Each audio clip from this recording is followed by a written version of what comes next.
अस्सलाम वालेकुम viewers, you are welcome to the world of engineering. आज का जो हमारा टॉपिक है वो है basic knowledge of civil engineering. इसमें हम डिस्कस करेंगे जो हमारे सिविल इंजीनियरिंग के बेसिक कॉन्सेप्ट्स होते हैं और जो कंस्ट्रक्शन साइट्स पे इस्तेमाल होने वाले कॉन्सेप्ट्स हैं वो कौन कौन से हैं। तो टॉपिक की जाने से पहले आप लोगों से गुजारिश है कि इस चैनल को सब्सक्राइब करें और बेल आइकॉन पर क्लिक करें ताकि आपको आने वाली हर नई वीडियो बआसानी रिसीव हो सके। चलते हैं आज के टॉपिक की जानिब। सबसे पहले हम कंक्रीट की डेंसिटी को रीड करते हैं। कंक्रीट की डेंसिटी क्या होती है?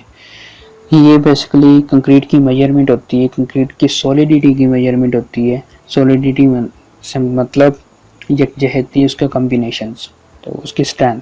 तो ये हमारे पास उसकी मेजरमेंट को हम कंक्रीट की डेंसिटी बोलते हैं।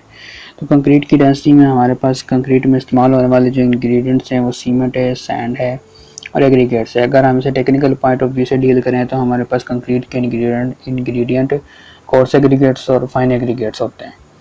फाइन एग्रीगेट्स में हमारे पास सैंड होती है और कोर्स एग्रीगेट्स में हमारे पास क्रश को यूज़ किया जाता है। तो इसीलिए और बाइंडिंग के तौर पे सीमेंट को इस्तेमाल करते हैं। तो सीमेंट की जो हमारी जो डेंसिटी है मटेरियल के लिहाज से तो वो 1440 kg पर मीटर क्यूब है।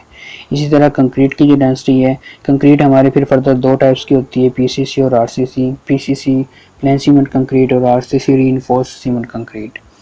पीसीसी में हमारे पास स्टील को यूज़ नहीं किया जाता जबकि आरसीसी में स्टील को हम यूज़ करते हैं। इसलिए जो कंक्रीट की पीसीसी की डेंसिटी होगी वो 2400 kg पर मीटर क्यूब होगी और आरसीसी की 2500 kg पर मीटर क्यूब है। इसी तरह आरसीसी में हम स्टील को भी यूज़ करते हैं। तो स्टील की जो हमारे पास डेंसिटी है वो 7850 kg पर मीटर क्यूब है और वाटर की जो डेंसिटी है 1000 kg पर मीटर क्यूब है और ब्रिक्स की डेंसिटी 1500 से 1800 kg पर मीटर क्यूब होती है। ब्रिक्स भी हमारे पास कंस्ट्रक्शन मटेरियल है क्योंकि चिनाई के काम में इस्तेमाल होता है और वाटर हमारे पास कंक्रीट के जो इंग्रेडिएंट्स होते हैं इनको मिक्स करने के लिए वाटर को इस्तेमाल किए जाते हैं।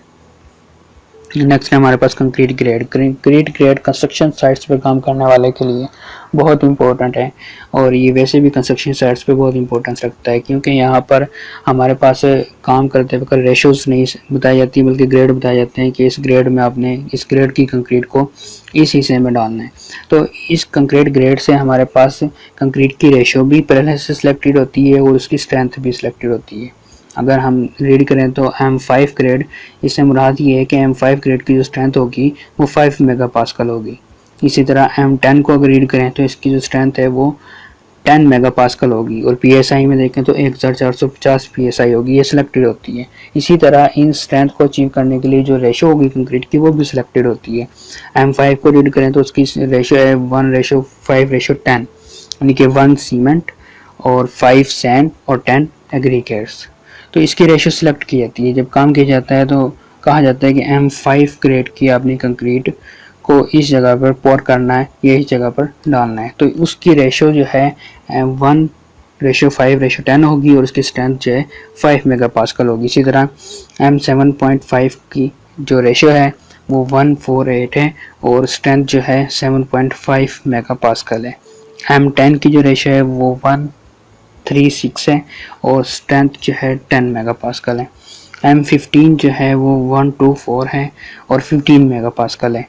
मोस्टली जो हमारे यूजेस होता है वो M15 ही यूज़ किया जाता है। M20 जो है वो 1.5 एंड 3 रेशो है और इसकी जो स्ट्रेंथ है वो 20 मेगापास्कल होती है। M25 जो है उसकी रेशो जो है 1:1:2 होती है और स्ट्रेंथ जो है 25 मेगापास्कल होती है। जो M20 है और M25 जो है ये हम मोस्टली जो है वाटर स्ट्रक्चर में यूज़ करते हैं। वाटर स्ट्रक्चर से मुराद के जहाँ पर हमने वाटर स्टोरेज बनानी हो, वाटर टैंक बनाना हो, क्योंकि ये कंक्रीट जो है बहुत तेज़ होती है इसीलिए इसकी हार्डनेस और इनकी स्ट्रेंथ भी जो है वो भी ज़्यादा होती है। तो इसीलिए इनको हम वाटर स्ट्रक्चर से वाटर स्ट्रक्चर जब बनाते हैं तो उसमें यूज़ करते हैं। नेक्स्ट है हमारे पास कंक्रीट कवर। कंक्रीट कवर भी जो है वो एक मेजर पार्ट है कंस्ट्रक्शन साइट्स का। अगर किसी भी स्ट्रक्चर में हम फुटिंग कर रहे हैं, चाहे कॉलम बना रहे हैं चाहे बीम बना रहे हैं, अगर उसमें प्रॉपर कंक्रीट कवर ना दिया गया हो तो हमारा स्ट्रक्चर बहुत वीक हो जाता है। उसकी रीज़न ये है कि कहीं से भी अगर हमारी रीइंफोर्समेंट कंक्रीट कवर से अलहदा है तो वहाँ से वो रीइंफोर्समेंट खराब होना शुरू होगी और वहीं से हमारे क्रैक्स क्रिएट होने शुरू होंगे, जो बाद में एक मेजर क्रैक्स की शक्ल में कन्वर्ट हो जाएंगे और हमारे स्ट्रक्चर को बहुत नुकसान पहुंचाएंगे। तो कंक्रीट कवर हमारा कॉलम फुटिंग के लिए स्पेशली ये अलग अलग फिक्स किया जाता है, तो इसी हिसाब से हमने कंक्रीट कवर को प्रोवाइड करना होता है। लेट्स सपोज हमारे पास जो है फुटिंग है, जब हम फाउंडेशन डिज़ाइन करते हैं तो हमारे पास फाउंडेशन में फुटिंग में जो कंक्रीट कवर है वो हमारे पास 50 mm होना चाहिए। कंक्रीट कवर मीन यानी कि रीइंफोर्समेंट, जहाँ पर हमारे कंक्रीट में सरिया है उसके ऊपर हमारी एक्स्ट्रा कितनी कंक्रीट होनी चाहिए वो कंक्रीट कवर। तो फुटिंग जहाँ में हमारे पास कंक्रीट कवर 50 mm होना चाहिए। लेकिन फुटिंग में अगर in case of raft foundation, अगर आप राफ्ट फाउंडेशन बना रही हैं तो राफ्ट फाउंडेशन में एक पूरा कंक्रीट का बेड बनाया जाता है नीचे।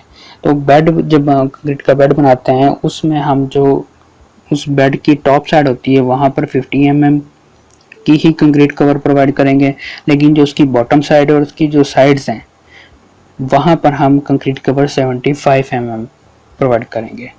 इसी तरह जो कॉलम है, कॉलम के कंक्रीट कवर 40 mm यूज़ किया जाता है और बीम में जो है कंक्रीट कवर 25 mm यूज़ किया जाता है और स्लैब में 15 to 25 mm और स्टेयर केस, अगर हम स्टेयर केस डिज़ाइन कर रहे हैं तो उसमें कंक्रीट कवर 15 mm किया जाता है।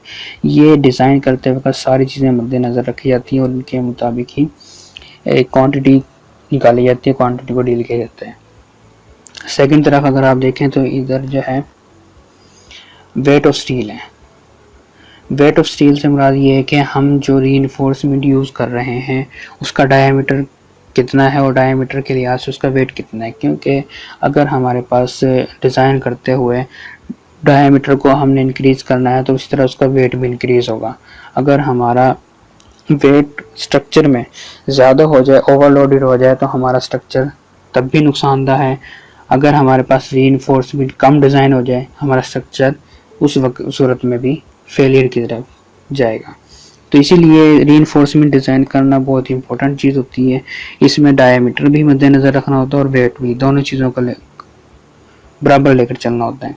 जो हमारे पास जो बार होती है 6 mm की डायमीटर की, उसका जो वेट होता है 0.22 kg पर मीटर होता है। इसी तरह हमारे पास अगर स्टील की बार 10 mm की है उसका वेट 0.62 kg पर मीटर होगा। 12 mm की 0.89 kg पर मीटर होगा। 16 mm की 1.58 kg पर मीटर होगा और 20 mm की 2.469 kg पर मीटर और 25 mm की 3.858 kg पर मीटर होगा। ये हमारे पास वेट ऑफ स्टील है। ये दोनों जो है कंक्रीट कवर और वेट ऑफ स्टील के लिए, डायमीटर ऑफ स्टील और वेट, ये तीनों चीज़ें जो हैं मेजर वैल्यूज़ रखती हैं, मेजर इंपॉर्टेंस रखती हैं इन कंस्ट्रक्शन साइट कि हमने डिज़ाइन कैसे करना है।